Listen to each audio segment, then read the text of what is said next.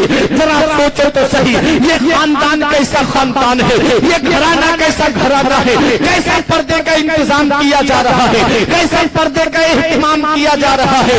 حضرت فاطمہ کہہ رہی ہے میرا جنازہ رات کے اندھیرے میں نکلنا تاکہ کسی غیر محرم کی نظر نہ پڑنی چاہیے، کسی غیر محرم کی نظر میرے جنازے پہ نہ پڑ جائے۔ حضرات ذرا سوچو تو صحیح، آج وہی حضرت زینب سے حضرت فاطمہ سے محبت کرنے والی بازاروں میں بے پردہ آپ کو نظر آئیں گی، میلوں میں بے پردہ نظر آئیں گی۔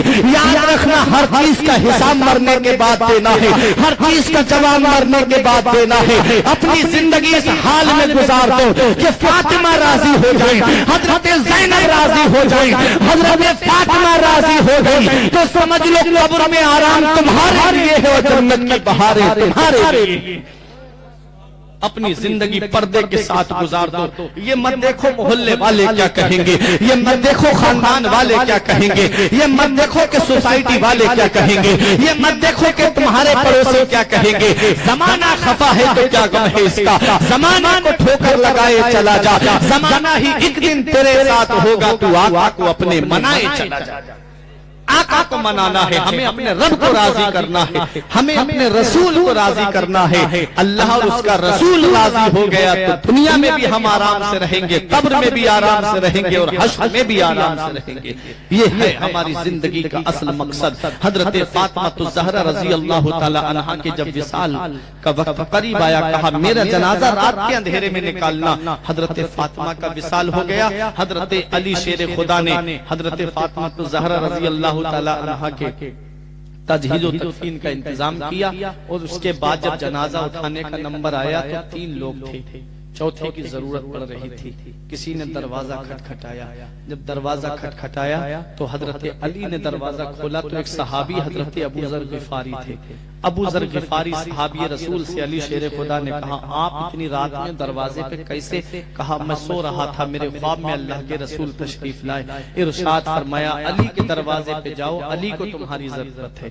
ایک کاندھے کی ضرورت پڑ رہی تھی، ابو ذر غفاری نے کاندھا دیا، جنت البقیع شریف میں لے کر کے پہنچے، اور جب قبر کے اندر حضرت فاطمہ کو اتارا جا رہا تھا اس وقت ابو ذر غفاری نے ایک جملہ کہا تھا، اے قبر تجھے پتا ہے تیرے اندر کون تشریف لا رہا ہے، اے قبر تجھے پتا ہے تیرے اندر کون تشریف لا رہی ہے؟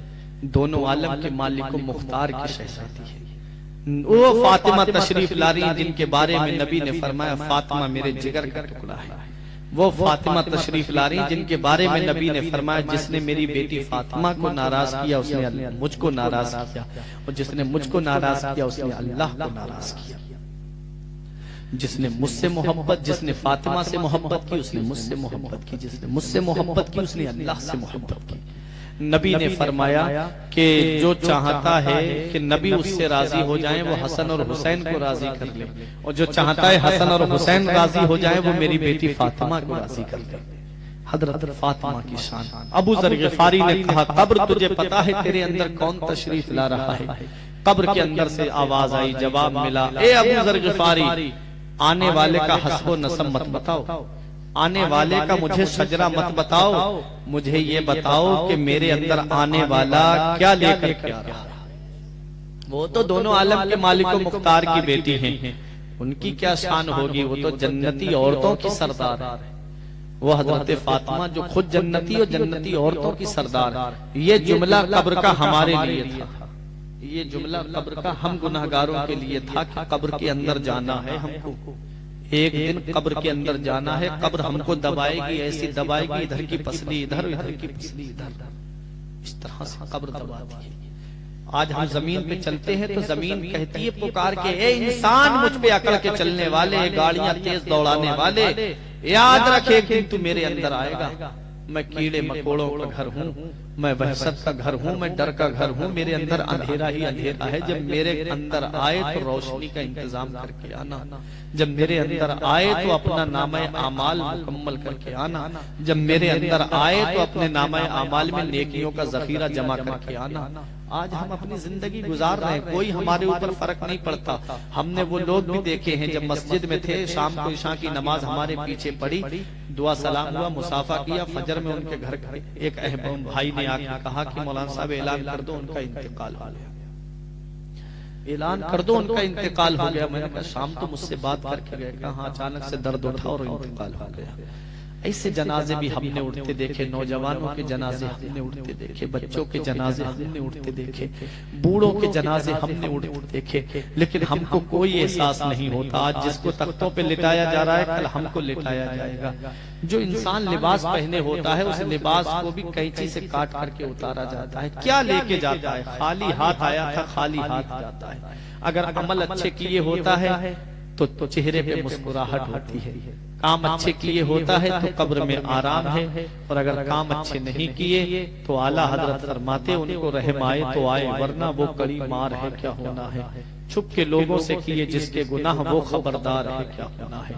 یاد رکھو پیارے مسلمانوں، قبر اندھیری کا گھر ہے، قبر اندھیری کوٹری ہے، اس میں روشنی کا انتظام کیا ہے؟ روشنی کا انتظام ہے، علماء فرماتے ہیں جب انسان نماز پڑھنے جاتا ہے، وضو کرتا ہے، تو جن جن اعضاء کو وہ وضو میں دھوتا ہے، وہ اعضاء قبر کے اندر روشنی کا کام کریں گے، وہ اعضاء روشنی کا کام کریں گے۔ جب نماز پڑھے گا تبھی تو قبر میں روشنی ہوگی، اور جب نماز ہی نہیں پڑھے گا تو قبر میں روشنی کہاں سے ہوگی۔ یاد رکھنا پیارے مسلمانوں، جو انسان نماز نہیں پڑھتا ہے، اللہ قبر کے اندر ایک سانپ پیدا کرتا ہے۔ اس سانپ کے بارے میں حدیث میں آیا ہے، صرف پھونکار زمین پہ مار دے، اپنی صرف پھونکار مار دے تو قیامت تک کبھی بھی سبزہ نہیں اگے گا۔ جو سبزی کھا رہے ہو نا، جو اناج اگ رہا ہے، دھان، گیہوں، سرسوں کا، کچھ بھی نہیں اگے گا۔ حدیث میں ہے کہ صرف پھونکار مار دے زمین کے اوپر تو زمین کے اوپر قیامت تک سبزہ نہیں اگے گا، سبزہ اگے گا ہی۔ وہ سانپ بے نمازی کے جسم میں لپیٹا لگا کر کے اپنا فن، اپنا منہ انسان کے منہ کے سامنے کر کے کہے گا فجر پڑی ہے؟